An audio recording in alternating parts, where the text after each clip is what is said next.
오늘은 우리를 위한 두 번째 기도, 우리의 죄를 사하여 주옵소서라는 이 기도의 문구를 우리가 함께 배워보려고 합니다. 지난주에 문자를 하나 받았습니다. 어떤 성도님이 저한테 문자를 보내셨더라고요. 거지라는 말을 참 오랜만에 들었습니다. 우리는 거지다. 하나님께 우리가 일용할 양식을 구한다는 것이 식상하거나 아니면 자존심 상하는 문제가 아니라 우리의 삶이 하나님께 얼마나 의존적으로 매여 있는가 다시 생각하게 됐습니다. 그런 문자를 주셨더라고요. 그런데 여러분 생각해 보면 우리가 하나님께 일용할 양식만 구하는 사람이 아니라 사실은 오늘 이 기도문은 우리가 하나님께 이미 빚진 게 많다는 얘기거든요. 그러니까 누군가를 만났어요. 나 밥 못 먹었는데 밥 한 끼만 사주세요. 그분이 그러는 거죠. 너 나한테 빚진 것도 많은데.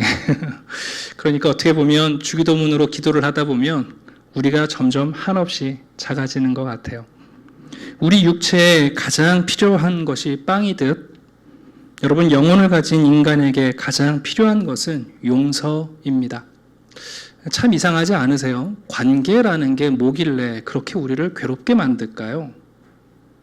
아니 빵을 못 먹고 밥을 못 먹어서 배고픈 건 우리가 그렇다 치는데 내가 친했던 사람이랑 말 한마디 잘못 주고받고 오해가 있고 어떨 때는 서로 간에 불편한 일이 생긴 그 관계에 여러분 깨어짐이 왜 그렇게 우리를 힘들게 할까요? 이상하지 않으세요?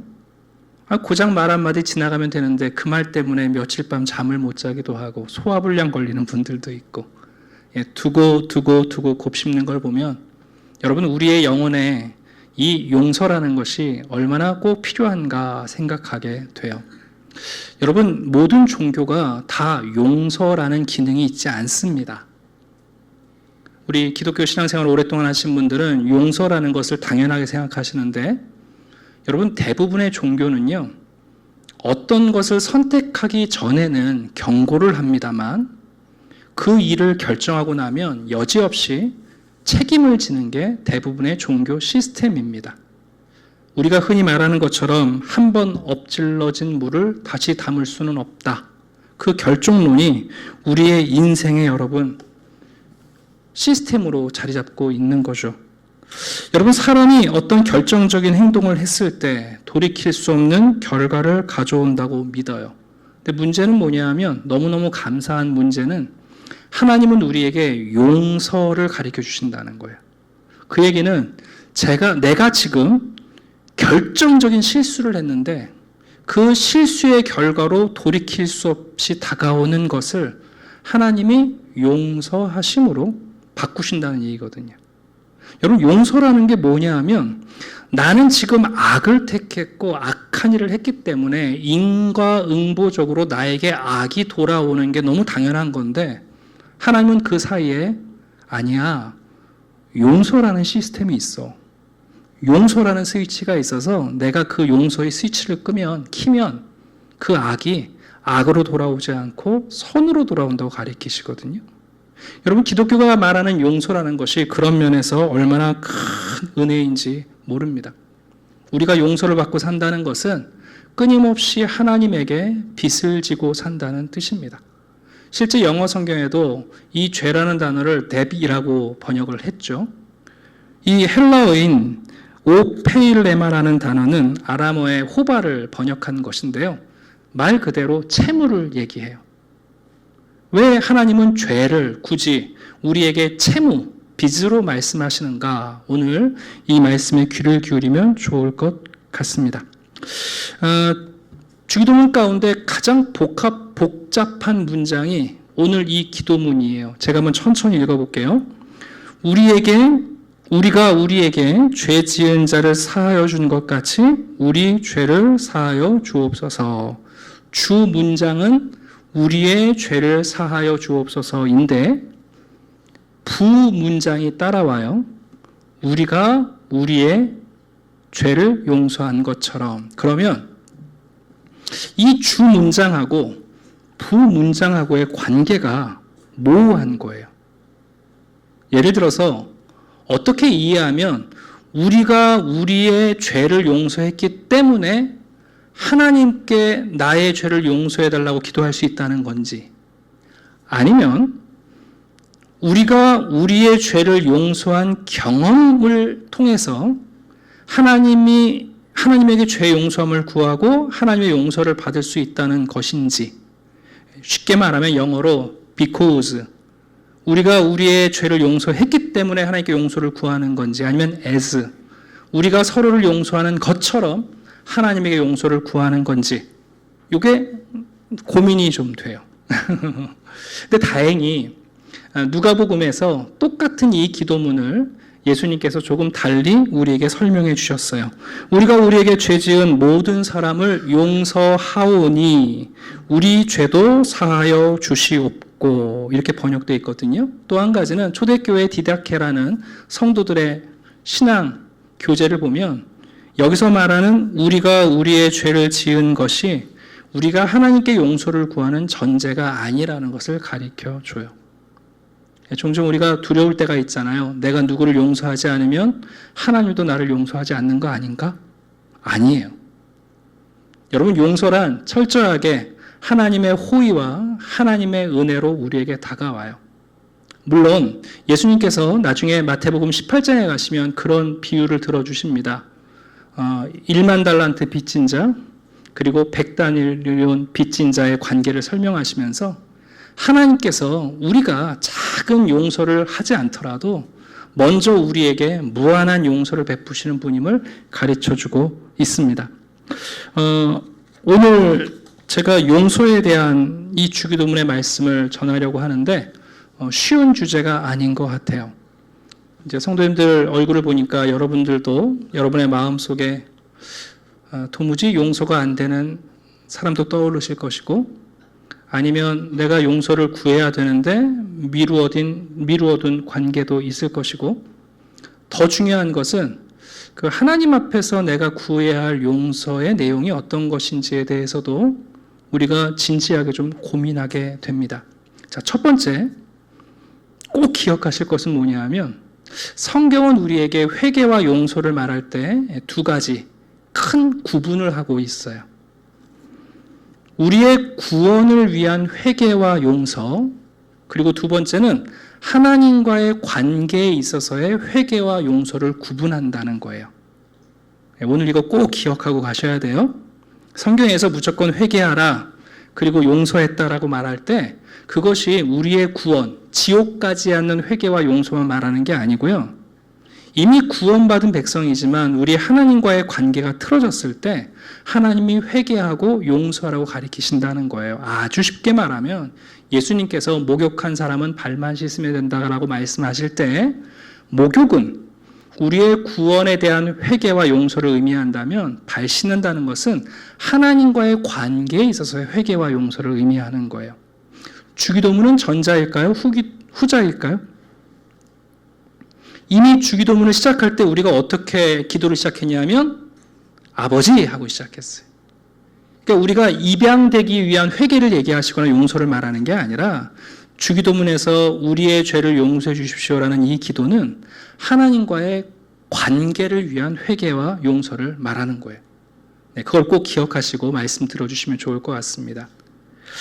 여러분, 로마서 2장을 보게 되면 이렇게 경고하지요. 다만 내 고집과 회개하지 아니한 마음을 따라 진노의 날, 곧 하나님의 의로우신 심판이 나타나는 그날에 임할 진노를 내게 쌓는도다.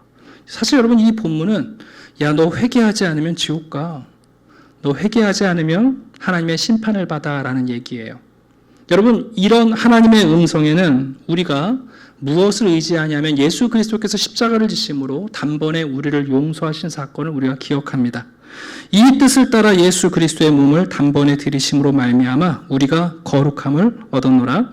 그리스도께서도 단번에 죄를 위하여 죽으사 의인으로서 불의한 자를 대신하셨으니. 여러분, 중요한 것은 이미 하나님을 아버지로 부르는 사람은 하나님의 심판에 대해서 회개하고 예수 그리스도의 십자가의 사건으로 이미 용서를 받았다는 거예요. 그러니까 이런 죄, 이런 용서는 우리가 계속할 필요가 없어요. 사실 이것은 단번으로 끝난 거예요. 종종 성도님들이 이걸 헷갈려 하세요. 또 이단들 중에 구원파 같은 사람들은 와서 이것을 착 섞어가지고 우리를 혼란스럽게 만드는, 여러분 꼭 기억하십시오.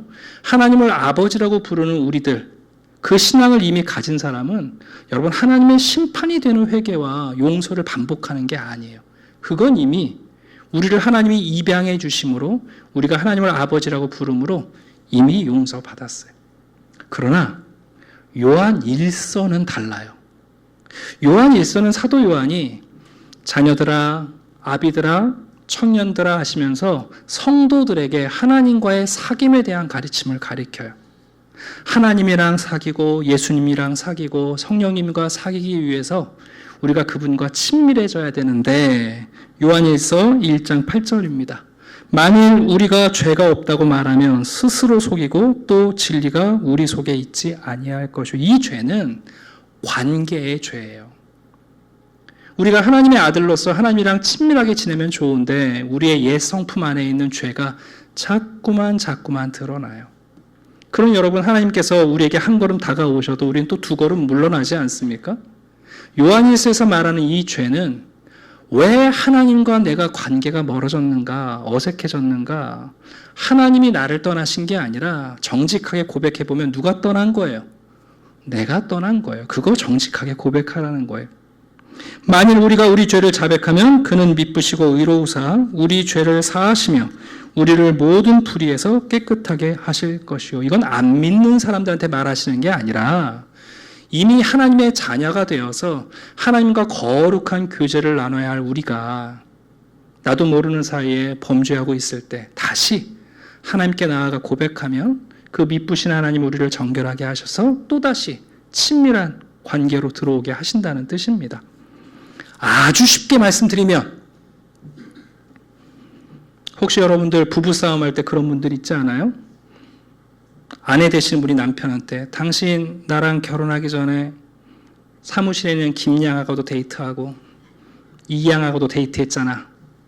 여러분, 결혼하고 나서도 그렇게 얘기하면 어떡해요? 옆으로 첫 번째 회개와 용서는 우리 결혼하기 전에 지은 죄잖아요. 부부로 출발하기 전에 지은 죄잖아요. 그건 여러분 예수 그리스도의 십자가 사건으로 이미 한 번에 끝났다니까요. 그러나 부부로 살아가면서 서운할 때 있죠. 부부로 살아가면서 실수할 때 있죠.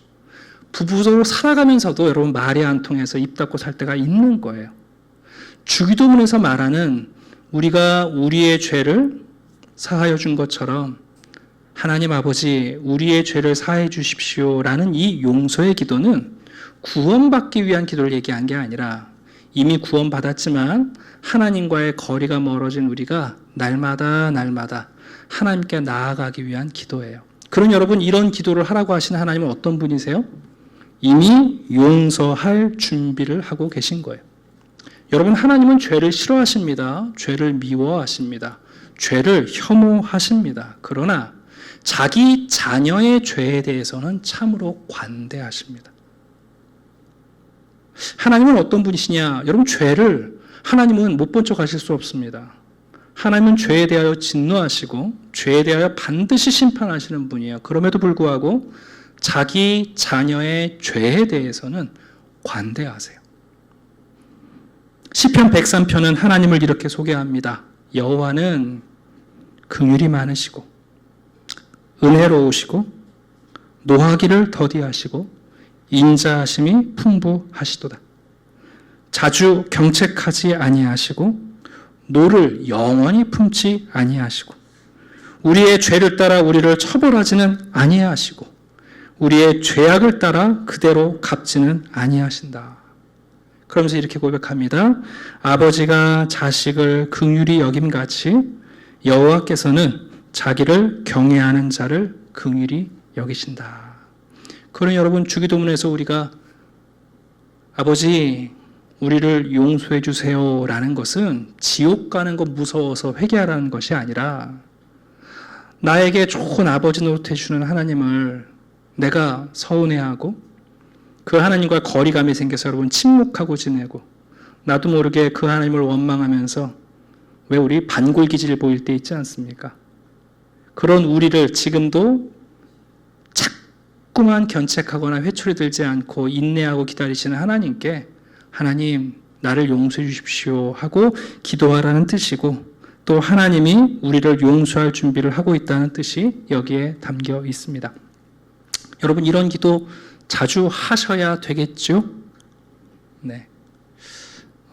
하나님 앞에서 정직하게 우리 자신을 대하면 정말 하나님께 그런 면에서 용서받아야 할 내용이 많아요. 발만 씻어야 되는 게 아니라 손도 씻어야 되고, 입도 씻어야 되고, 눈도 씻어야 되고, 머리도 감아야 되고, 어떨 때는 차라리 그냥 목욕했으면 좋을 때도 있어요. 그래서 성도님들 가운데 어떤 분들이 있냐 하면 교회 와서 목사 찾아와서 목사님 저 정말 새롭게 출발하고 싶은데 세례 다시 받으면 안 됩니까? 이런 분들이 있는 거예요. 그 마음이 뭐냐 하면 나 세례 받고 구원 받은 것 같은데 지금 나를 보니까 온몸 여기저기가 다 지저분하거든요. 그러니까 아예 정말 다 몸 다시 씻고 싶은 마음이 드는 거예요. 여러분, 그 마음 귀해요. 그러나 주기도문을 통해서 예수님이 가르쳐 주십니다. 아니, 괜찮다. 하나님 우리를 용서하실 준비가 되어 있으니까 하나님께 나아가서 용서해 주십시오. 기도하면 된다라고 가르쳐 주십니다. 사실 여러분, 죄를 하나님께 지는 빚으로, 채무로 이해할 때 현대인들은 빚이라는 것을 잘 이해 못하실 때가 있어요. 왜냐하면 여러분 잘 들어주세요. 대출은 빚이 아니에요. 여기 우리 대출 받으신 분들 좀 계실 텐데, 사실 여러분 대출이라는 건 나의 신용이 있기 때문에 돈을 빌리는 거고, 담보대출은 내가 그거 대신할 만한 재산이 있기 때문에 대출을 받는 거니까 그건 빚이 아니에요. 이해 가시죠? 그러니까 대출 생각하시고 여러분 죄를 생각하시면 안 되는 거예요. 하나님께 하나님 저를 탕감해 주십시오. 제 죄를 용서해 주십시오라는 것은 내 신용에 어긋나거나 내가 가지고 있는 담보보다 큰 죄를 지었다는 뜻이 아니라 철저하게 하나님께 빚을 지고 있다는 뜻이에요. 여러분, 이건 굉장히 중요한 인식인데요. 오늘날 우리 현대인들은 용서조차도 자기 통제에 두고 싶어 해요. 그래서 어떤 일이 벌어지면 이걸 용서해 마라. 그리고는 여러분, 내가 결정하려고 해요. 이건 용서해도 될 일이고, 이건 용서해주면 안 돼. 우리가 용서를 통제하려고 하거든요. 쉽게 말하면 어떤 사람에 대해서는 내가 용서하면서 봤지, 나 이만큼 관대한 사람이야 하고 자기를 드러내거나, 어떤 사람에 대해서는 끝까지 용서하지 않으면서 봤지, 너는 그만큼 지독한 죄인이야 라고 우리는 용서라는 것을 나의 통제 안에 둠으로 때로는 용서와 정죄를 우리가 결정하려고 할 때가 있어요. 이 주기도문은 그런 면에서 이 복잡한 문장을 통해서 용서의 통제가 우리에게 있어서는 안 된다는 것을 가르쳐줘요. 우리가 우리의 죄를 용서하는 것과 하나님이 우리의 죄를 용서하시는 것은 동시성이에요. 그러니까 여러분, 이걸 잘 이해하셔야 돼요. 우리의 영혼이 여기에 답변을 해야 돼요. 내가 누군가를 용서하는 것과 하나님께 용서를 구하는 것은 선후의 문제이거나 인과론의 문제가 아니라 동시성이에요. 내가 하나님과의 관계 회복을 위해서 이렇게 하나님 앞에 용서를 구해야 할 수밖에 없다면 저 사람이 나와의 관계 회복을 위해서 얼마나 용서를 갈급해야 하며 내가 저 사람과의 관계 회복을 위해서 얼마나 용서를 갈급하는지를 우리는 하나님의 용서를 통하여 공감하게 돼요. 그런 면에서 우리가 우리의 죄를 사하여 준 것처럼, 준 것 같이, 주듯이, 주면서 하나님 우리의 죄를 용서해 주시옵소서라는 이 기도는 정말 놀라운 동시성의 기도예요. 여러분이 용서라는 것은 하나님과의 관계를 위해서 꼭 필요한 과정이고, 또 인간 사이의 용서도 마찬가지죠. 여러분, 관계가 회복되려면 반드시 용서가 필요해요. 사람들은 자기가 꽤 많은 사람을 용서해 주면서 산다고 생각해요. 그런데 주변 사람들한테 가서 물어보면 거꾸로 옆에 사람이 더 많이 용서해 주고 산다고 생각을 해요. 부부들을 만나서 제가 물어보거든요. 사모님, 어떻게 사장님 괜찮으십니까? 그러면 사모님이 그래요. 내가 참고 살고 내가 많이 봐주죠. 네. 이제 남편한테 가서 물어보면 사장님, 사모님은 어떠십니까? 정말 제가 말 안 하고 삽니다. 그러거든요. 근데 여러분, 관계를 위해서 정말 우리는 용서가 필요해요.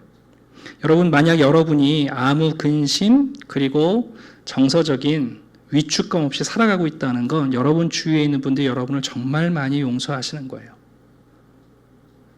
진짜예요, 여러분. 네. 여러분이 당당하게 큰 소리 치며 혹시 살아가고 있다는 건 정말 많은 분들이 여러분을 용서하고 있다는 거예요. 회사에서 사장님으로 사업 잘하고 계신 분들이요, 직원들이 정말 많이 용서하고 있는 거예요. 통계를 보니까 직장인들이 하루에 사장 욕을 2시간 반 한대요. 그러니 여러분, 그 욕하는 대로 실천하면 회사 이미 끝났죠. 집에서 엄마들이 큰 소리 치고 아빠한테도 자녀들 앞에서도 큰 소리 치시면서 여러분 말을 좀 잘 들은 것 같으면 사실 여러분 가족들이 여러분 많이 용서하고 있는 거예요. 저는 목회도 그렇다고 생각을 해요. 목사가 그래도 당당하게 할 말하면서 목회한다는 건 성도들이 많이 용서하고 용납하는 거죠. 우리 가운데 예외가 있겠습니까? 그래서 예수님께서 베드로에게 용서를 가리키시면서 70번씩 7번이라도 용서해야 된다 하시고는 1만 달란트 빚진 자의 예화를 말씀하신 거예요. 여러분, 1만 달란트라는 건 구조예요, 구조. 우리식으로 말하면.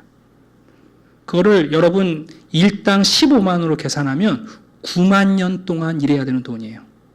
9만 년이면 원시인이 인간으로 진화하는 기간이랑 비슷할 거예요, 아마. 무슨 얘기인 줄 아십니까, 여러분? 왜 예수님이 그렇게 말도 되지 않는 비유를 하신 줄 아세요? 네가 얼마나 많은 용서를 받고 살아가는지 우리가 모른다는 뜻이에요. 그러면서 고장 나가가지고 100다나리온 빚진 친구를 붙잡아다가 멱살 붙잡고 너 이거 갚지 않으면 넌 한 걸음도 못 나가고 감옥에 가둬두는 거 아닙니까, 여러분? 그게 예수님 말씀하신 비유의 핵심이에요. 우리가 얼마나 많은 용서를 받고 살아가는지 우리가 모른다는 거예요, 여러분. 몰라요. 그래놓고 나서 우리에게 잘못한 사람의 여러분 그 적은 채무에 대해서는 떼인 돈 받아들입니다처럼 우리 조폭처럼 뛰어들어가서 싸우는 거 아닙니까? 왜 예수님은, 왜 하나님은 그렇게 우리를 용서해 주시려고 할까요? 여러분, 요한 1서 2장을 보면 이렇게 되어 있어요. 나의 자녀들아. 이게 중요해요. 나의 자녀들아. 내가 이것을 너희에게 쓰면 너희로 죄를 범하지 않게 하려 함이라. 만일 누가 죄를 범하여도 아버지 앞에서 우리에게 대언자가 있으니 곧 의로우신 예수 그리스도시라. 왜 하나님은 그토록 우리를 너무 쉽게 용서하실까요? 왜 하나님은 그렇게 많은 것을 그렇게 용서하시는 걸까요?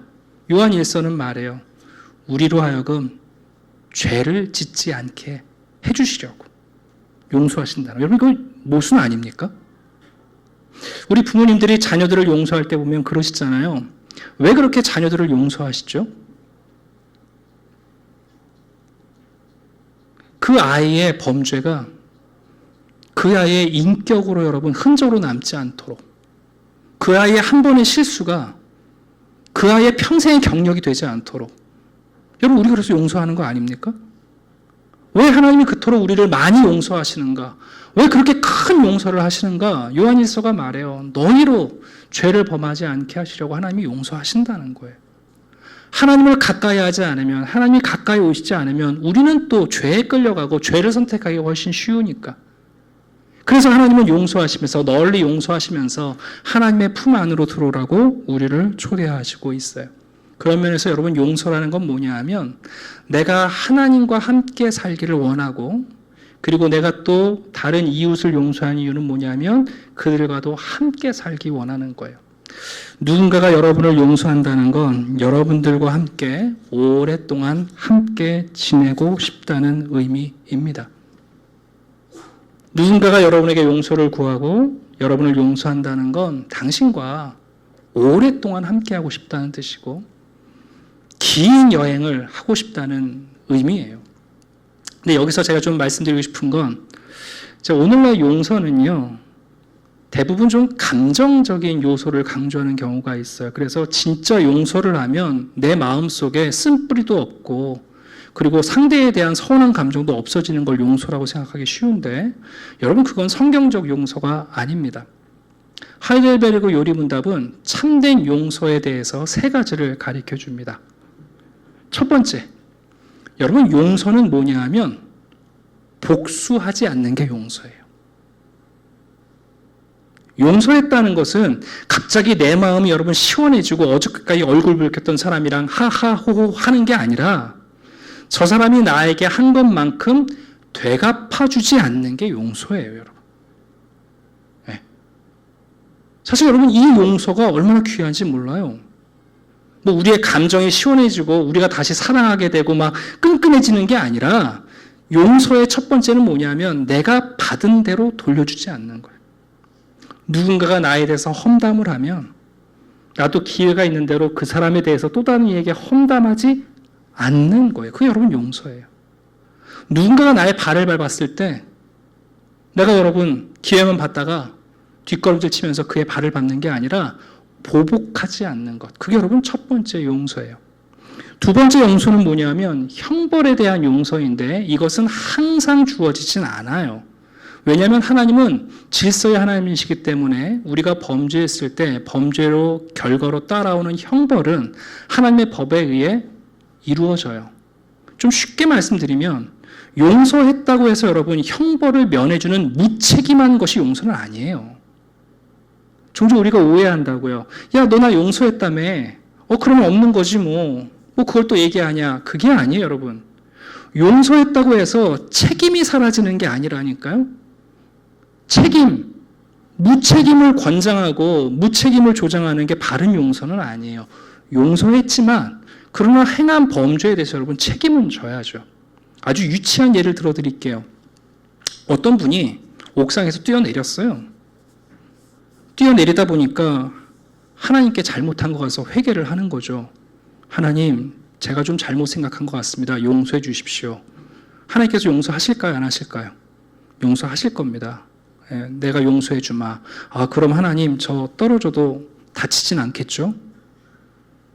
아니, 내가 너를 용서하는데 만유의 인력의 법칙은 그대로 작용한다. 여러분, 용서가 무책임을 조장하는 게 아니라니까요. 세상 사람들이 기독교가 말하는 용서를 오해하니까 미련 같은 영화를 만드시는 거예요. 여러분, 용서는 때로는 여러분 형벌을 부정할 수 없어요. 그러면 내가 죄 지은 거 나에게 형벌을 가하면 나를 용서하지 않은 건가? 아니에요, 여러분. 네. 교회에서 권징을 하는 이유는 용서하지 않으려고 하는 게 아니에요. 교회에서 행하는 책망과 권징은 용서의 한 방편이에요. 많은 분들은 책망을 듣는 것 자체를 여러분 싫어하시지만 아닙니다, 여러분. 부모가 회초리를 때리는 것 자체가 이 아이가 유리를 깼지만 유리 깬 값은 내가 물어주고 이 회초리 몇 대로 용서해 주는 거예요. 세 번째, 여러분 우리가 누군가를 용서했다고 해서 판단을 멈추는 건 아니에요. 여러분 상대방이 나한테 잘못해서 용서를 구해요. 그러나 선과 악조차 바꾸는 건 아닙니다, 여러분. 하나님께서 우리의 악을 선으로 응답하신다고 해서 우리의 악한 행위가 선이 되는 건 아니에요. 여러분 너무 많이 용서받으니까 자기가 악을 행하면서 선을 행하고 있다고 착각하게 만들면 안 되지 않습니까? 성경은 그런 면에서 우리가 용서받고 용서하지만 악은 악이라고 그 진리를 포기하시진 않아요. 그러니까 여러분 이 세 가지가 굉장히 중요한 기준인데 오늘날 우리는 용서 그러면 대부분이 감정적인 걸 얘기해요. 감정이 풀어져야 용서받았다고 생각하고 감정이 풀어져야 이젠 내가 누군가를 용서했다고 생각해요. 부모와 자녀 간에 여러분 평생 앙금이 있습니다. 그거 여러분 용서 안 한 겁니까? 아닙니다. 용서한 겁니다. 용서했지만 그럼 여러분 아픔은 갖고 갑니다. 제가 이런 말씀 드리면 여러분이 오해할지 모르겠지만 여러분 용서라는 건 눈 감아주는 게 아니에요. 용서는 망각이 아니에요. 여러분 어떻게 잊을 수 있어요? 여러분 잊을 수 없습니다. 하나님이 나의 빛을 탕감해 주셨어요. 여러분 그거 잊을 수 있을 것 같으세요? 다시 갚진 않아도 되지만 야 하나님이 나한테 1만 달란트를 탕감해 주셔서는 기억하고 사는 겁니다, 여러분. 우리가 누군가에게 잘못을 해서 상대방에게 용서를 구해요. 상대방이 용서를 해줬어요. 그럼 여러분 다시는 기억이 안 나십니까? 아닙니다. 성숙한 인격은 그것을 기억하지 않는 게 아니라 감사와 고마움으로 기억하는 겁니다. 교회 안에서 이 온전한 용서가 자꾸만 우리 가운데서 사라지고요. 이상한 감정적 치유의 용서, 낭만주의적 용서를 자꾸만 얘기해요. 여러분, 예수님께서 우리에게 가르치신 이 주기도문, 우리가 우리의 죄를 사해 준 것 동시에 하나님이 우리의 죄를 사해 주신다는 이 동시적인 용서의 계명은, 그래서 이 기도는 우리들의 일생에 우리의 영혼을 위한 좋은 치유제가 돼요.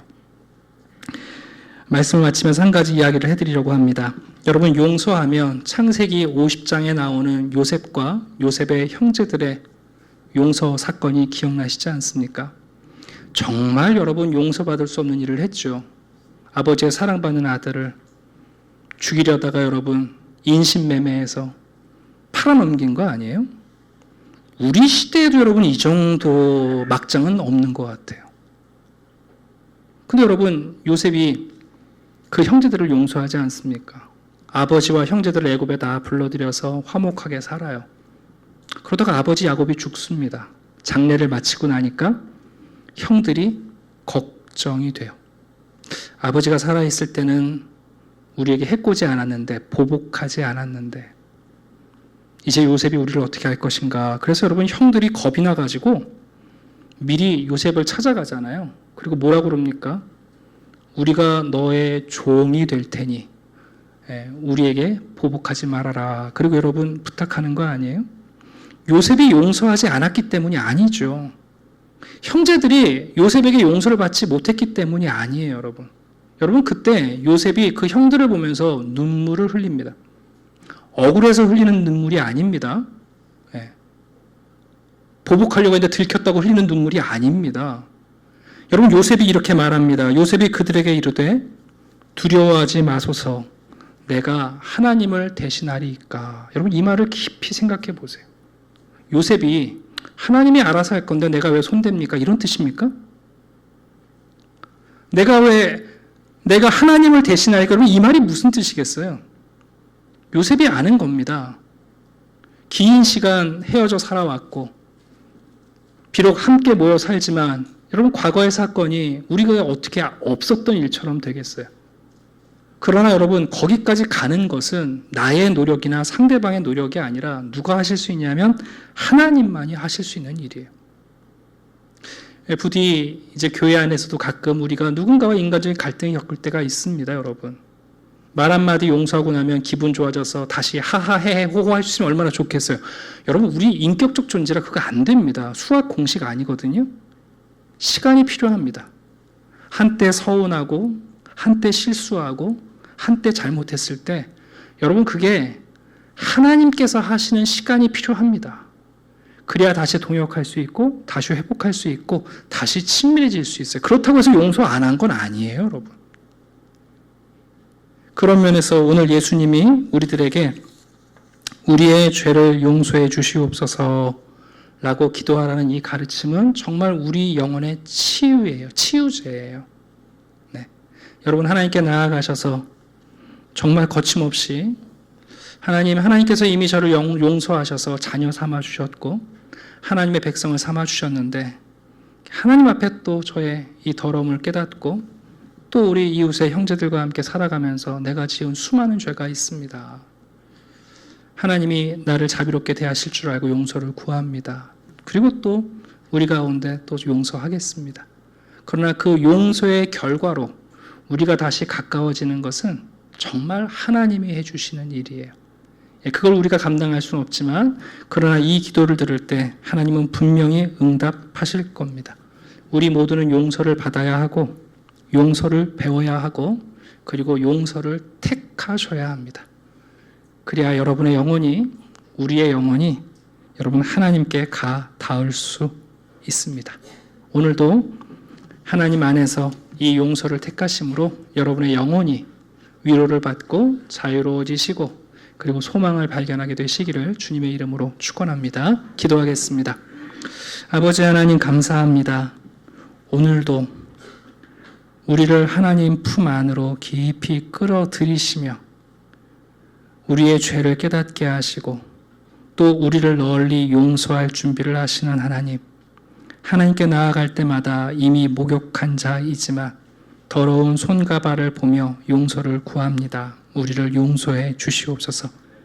그리고 또한 하나님이 우리를 용서하시고 하나님께 용서를 구하는 그 동시에 우리가 우리에게 또 이웃들에게, 형제들에게, 가정 안에서 용서를 구하는 복된 삶을 살게 도와 주시옵소서.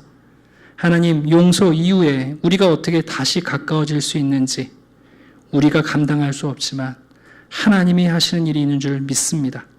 오늘도 이 기도를 따라 주님께 용서를 구하며 날마다 우리의 영혼이 씻김을 받는 복된 성도들이 되게 해 주시옵소서. 감사드리며 예수 그리스도 이름으로 기도드립니다. 아멘.